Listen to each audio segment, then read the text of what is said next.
안녕하세요. 전기캣입니다. 이번 시간에는 전력과 전력량 두 가지 개념에 대해서 살펴보아요. 먼저 전기력이라는 개념하고 전기에너지라는 개념에 대해서 조금씩 구체화하는 것이 좋아요. 뒤로 갈수록 전기 회로에서 콘덴서라는 부분과 많이 연관이 될 거기 때문에 하나하나 개념을 명확하게 가져가는 것이 나중에 덜 헷갈리는 것 같아요. 일단 전력과 전력량을 이해함에 앞서서 중력장하고 전기장하고 차이를 다시 한번 짚어볼게요. 흔히 물리 시간에서 힘과 에너지를 배울 때 F는 ma라는 이 공식 정말 유명하죠. 어떠한 물체에 가해지는 힘 F는 질량 곱하기 가속도가 되는 거죠. 이게 바로 F는 ma라는 공식이죠. 이런 식으로 힘에 대한 정의를 많이 쓰는데요. 비슷한 형태지만 우리가 공부할 전기 부분이에요. 전기는 전자의 흐름이고, 즉 전하량의 단위에서 작용하는 힘을 나타내는 공식이에요. F는 QE라고 표현을 하죠. 여기서 Q는 여기 질량 M과 비슷한 개념이에요. 얼마나 무겁냐 하는 거죠. Q는 전하량인데 전하를 얼마나 가지고 있냐? 이런 뜻이죠. 질량, 전하량 둘 다 끝에 량이 붙어 있는데 얼마나 무겁냐? 얼마나 전하량을 많이 가지고 있느냐. 여기에 따라서 힘의 크기 F가 결정된다는 뜻이 되겠죠. 식에 보면은 A랑 E가 각각 곱해져 있는데요. A는 여기서는 패스를 하고 관련이 좀 적으니까요. E라는 거를 살펴볼게요. 여기서 E는 보통 전기장 쪽을 얘기를 해요. 전기장이란 단위 전하당 작용하는 전기력으로 정의해 볼 수 있어요. 전하 하나당 작용하는 전기적 힘이 얼마냐 하고 나타낸 것이 바로 전기장으로 볼 수 있겠네요. 전기장이 세다는 이야기는 전기적인 힘, 전기력이 커진다? 요렇게 보시면 될 것 같아요. 그러면 전기장이 뭐냐 하면은 단위 전하당 걸리는 전기적인 힘인데 전기장이 셀수록 전기력도 커집니다 하고 이해를 하면 좋을 것 같아요. 다음은 일 또는 에너지라는 개념을 살펴볼게요. 보통 일이라 하면은 W는 F 곱하기 S, 그러니까 힘 곱하기 그 힘만큼 방향으로 움직인 작용한 거리를 곱했을 때 우리는 이걸 일 또는 에너지라고 부릅니다. 이 공식은 중력장에서든 전기력이 작용하는 전기장에서든 똑같아요. 그러니까 장의 종류랑은 상관이 없이 적용된다는 얘기죠. 다만 F가 다르게 표현이 돼 있어요. 중력장에서는 F는 ma니까 거기에 S만 곱한 것이 1의 양으로 볼 수가 있겠네요. 여기서 좀 친숙한 형태인 위치 형태로 바꿔서 쓰면 mgh로 바꿔 쓸 수가 있어요. 위치 에너지라는 거는 어떠한 물체가 지표면 대비 h만큼 떠 있을 때 이 물체가 가진 위치 에너지는 높이의 질량과 중량 가속도를 곱해준 거니까요. 그래서 mgh라는 공식이 나왔죠. 그래서 여기서는 각각 m, a랑 g가 매칭되고 s랑 h가 각각 대응이 되는 걸 알 수가 있어요. 이렇게 눈에 보이는 세계에서는 1 혹은 위치 에너지가 이렇게 표현이 됩니다. 이번에는 전기장에서 전기적 위치 에너지 또는 전기적인 일을 어떻게 표현하는지 살펴볼게요. 전기장에서도 마찬가지로 1W는 F 곱하기 S로 표현이 돼요. 전기 쪽에서는 S 대신에 D라고 많이 써요. 디스턴스 두 지점 사이의 거리라고 표현을 하는 거죠. 그래서 F 곱하기 D라고 표현을 해볼게요. 근데 여기서 말하는 F는 QE잖아요. 그래서 F를 QED로 대체해볼 수가 있겠네요. 그래서 QED는 전기적 에너지라고 해볼 수 있겠네요. 그리고 이거는 Q 곱하기 전압으로 바꿔서 쓸 수 있을 것 같아요. 왜냐면 전압 V는, 그러니까 전이차는 V는 ED로 바꿔서 쓸 수가 있잖아요. 그래서 여기 ED가 있기 때문에 요거를 전하량의 전압차로 바꿔서 쓸 수 있어요. 이 공식 많이 친숙하죠? Q는 전하량이고 V는 전위, 전압, 전이차의 단위죠. 전기장에서는 단위 전하량당 전기적인 힘이 가해지는데요. 그렇단 얘기는 전기장이 있으면 전기력이 커질 수밖에 없고요. 그 이야기는 전이차 혹은 전압이 크게 걸린다는 얘기는 그만큼 전기적 에너지가 크다라고 이해하면 쉽겠죠. 이렇게 서로 공식 간의 관계를 살펴보았는데요. 아마 전공자분들은 이미 다 아시는 내용이겠지만 저 같은 비전공자분들에게는 조금 헷갈릴 수 있는 개념들이에요. 그러면 이제 전력과 전력량을 이해할 수 있을 것 같아요.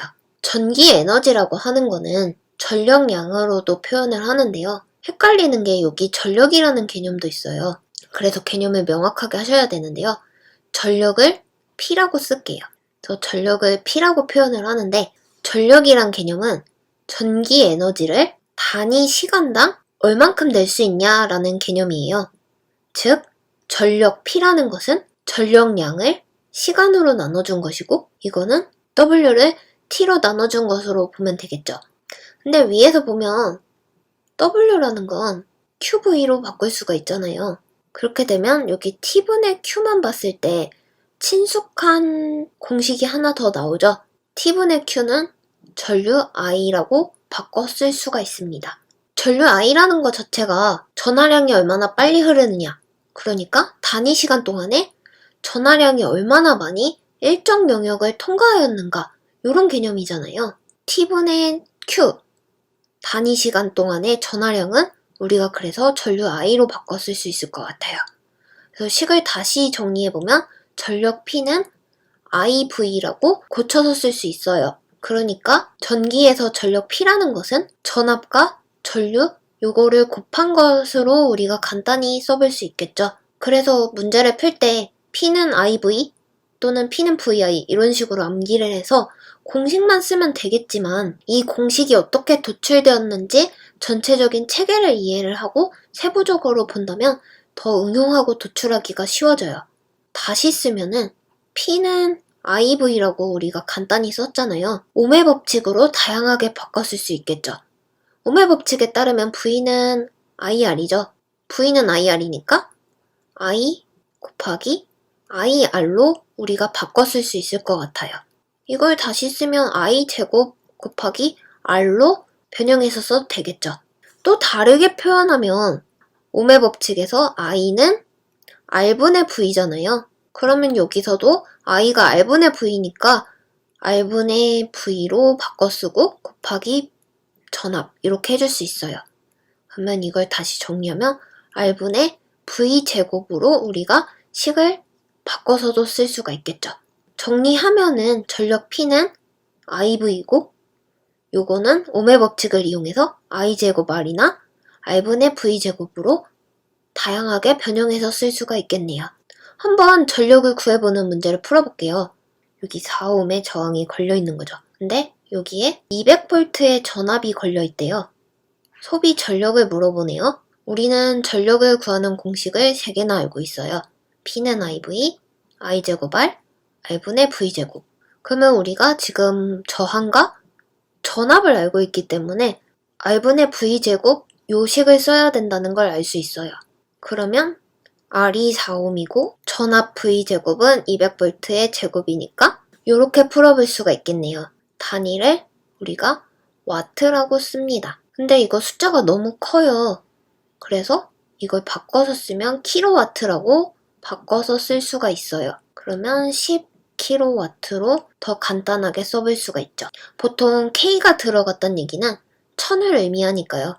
우리 1000g이 1kg인 것처럼요. 전력과 전력량에 대해서 다시 짚어볼게요. 우리가 전력량은 W라고 써요.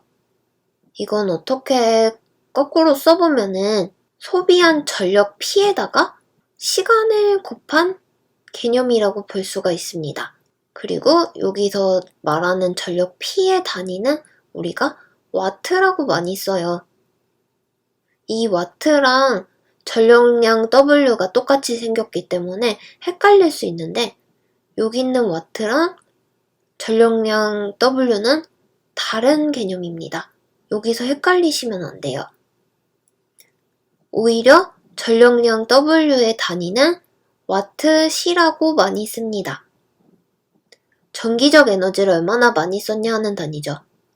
와트 단위의 전력을 몇 시간 사용했냐? 이런 개념이에요. 그래서 1시간 동안에 1와트를 소비했다면 전력량을 우리가 1와트시라고 표현을 하는 거죠. 이게 만약에 초 단위다 한다면은 1시간은 3600초잖아요. 3600 3600W 초로 표현을 할 수가 있습니다. 줄이라는 일의 단위가 있어요. 우리가 1초당 몇 줄만큼 일을 했냐 했을 때 와트는 줄 per sec로 표현을 합니다. 이걸 다시 변형해서 쓴다면은 1줄이라는 거는 와트 초로 바꿔서 쓸 수가 있죠. 여기 5와트시가 있는데 이게 몇 줄인가 하는 문제가 있어요. 우리 와트시라는 건 1와트시라는 건 3600W sec로 바꿔 쓸 수가 있습니다. 1시간이 3600초니까요. 5와트시니까 5와트시는 3600에다가 5만 곱해주면 되겠죠.